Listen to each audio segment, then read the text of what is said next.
Saudações, pessoal, sejam muito bem-vindos a mais um vídeo do nosso curso O que Cremos, curso de doutrina básica da Igreja Batista de Rosário do Sul.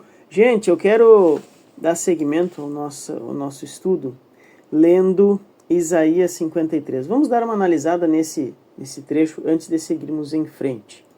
Olha o que diz: quem creu em nossa pregação e a quem foi revelado o braço do Senhor, porque foi subindo como um renovo diante dele, e como raiz de uma terra seca. Não tinha boa aparência, nem formosura. Olhamos para ele, mas não havia beleza que nos agradasse. Era desprezado e o mais rejeitado entre os homens, homem de dores, e que sabe o que é padecer. E como um de quem os homens escondem o rosto, era desprezado e dele não fizemos caso. Certamente ele tomou sobre si as nossas enfermidades e as nossas dores levou sobre si.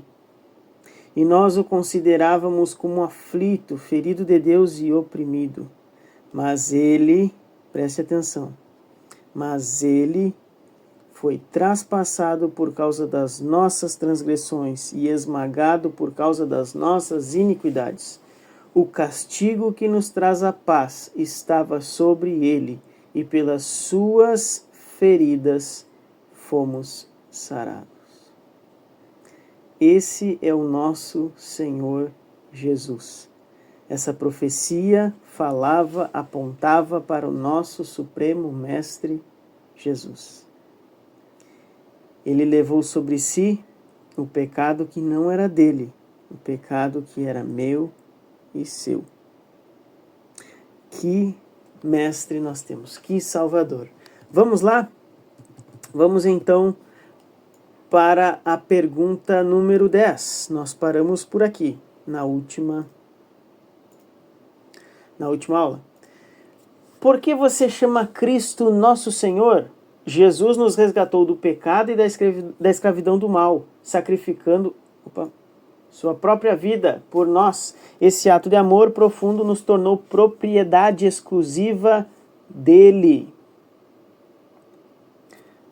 Por que nós chamamos Cristo de nosso Senhor? Porque nós somos dele.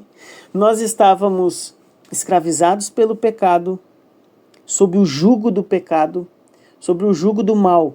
E Jesus vai lá, paga o preço e nos resgata. Agora nós somos dele. Ele pode fazer isso. Amém? Seguindo, pergunta número 11. Vamos ler aqui, ó. Eu tenho um verso para nós lermos aqui, ó. 1 Coríntios 6:20. Vamos dar uma lidinha aqui, ó. Olha o que diz aqui, ó. Porque vocês foram comprados por preço, agora, pois, glorifiquem a Deus no corpo de vocês. Vocês estão vendo como é muito legal, muito bacana a resposta do catecismo, ela está sempre ligada biblicamente. Como eu falei nas outras aulas, nós não poderemos ver todos os versículos, vai ficar muito extenso, mas aí fica de tarefa de casa para você. Pergunta de número 11. O que você entende quando diz que Cristo foi concebido pelo Espírito Santo e nasceu da Virgem Maria?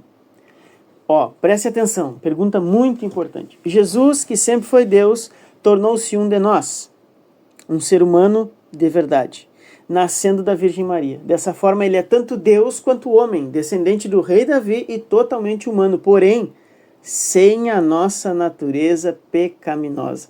E esse tema é muito interessante e muito empolgante. Olha a quantidade de versículos que tem aqui para embasar essa resposta. Pessoal, nós cremos em Jesus. Jesus, ele é 100% Deus e ele é 100% homem. Como isso, Lucas? Nós não temos como entender perfeitamente. Mas o que nós podemos conhecer das Escrituras, da palavra, é que nós cremos em um Deus que se manifestou pessoalmente, como nós. E esteve entre nós, viveu entre nós. Enfim, ele era homem, ele sentiu sede, ele sentiu cansaço, ele sofreu, ele morreu. Mas ele era Deus também, ele é Deus, ele ressuscita, ele vence a morte, só ele. Ele paga o preço pelo pecado, ele é maravilhoso. Então, essa foi a resposta da 11. 12. Que importância tem para você Cristo ter sido concebido e nascido sem pecado? Ele é o intermediário entre nós e Deus. Por ser totalmente puro e santo, ele pode perdoar todos os meus pecados. Aqui eu quero ler Hebreus, eu vou ter que ler Hebreus com vocês aqui, ó, Hebreus 2,16. Porque aqui em Hebreus fala o seguinte, ó. Pois ele, aqui ó, 17, ó. Por isso mesmo, era necessário que, em todas as coisas, ele, Jesus, se tornasse semelhante aos irmãos, para ser misericordioso e fiel, sumo sacerdote nas coisas referentes a Deus e para fazer a propiciação pelos pecados do povo. Pois naquilo que ele mesmo sofreu quando foi tentado, é poderoso para socorrer os que são tentados. Então aqui nós vemos que era necessário que ele se tornasse semelhante aos homens. Mas para salvar os homens é necessário uma intervenção divina, é necessário ser Deus, pagar a justiça de Deus, sofrer a ira santa de Deus, um homem não consegue. Eu não conseguiria pagar o preço dos meus pecados, porque eu já sou pecador. Tá entendendo? É uma questão de justiça.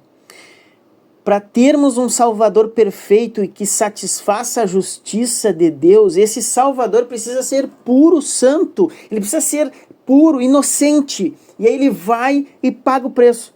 Sofre a morte, sofre a condenação injusta. Recebe o pecado de outro sobre ele, mas ele é puro, ele é santo. É muito importante essa doutrina. O fato de que era necessário para nós um Salvador puro e santo. Agora sim, ele tem poder para perdoar todos os meus pecados. Ele sim, ele é o intermediário, ele é o mediador, como diz lá em 2 Timóteo 3,16. O único mediador entre Deus e os homens, Cristo Jesus, homem. Ok? Vamos então... Vamos agora para a pergunta de número 13. O que você quer dizer... Deixa eu colocar para cá aqui. O que você quer dizer com a palavra padeceu? Jesus, em sua vida na terra, especialmente na cruz, sofreu toda a punição que nós merecíamos por nossos pecados. Esse sofrimento foi o único jeito de nos salvar da punição eterna de Deus e nos dar a chance de viver para sempre com Ele. Aquilo que eu estava falando, né, há pouco.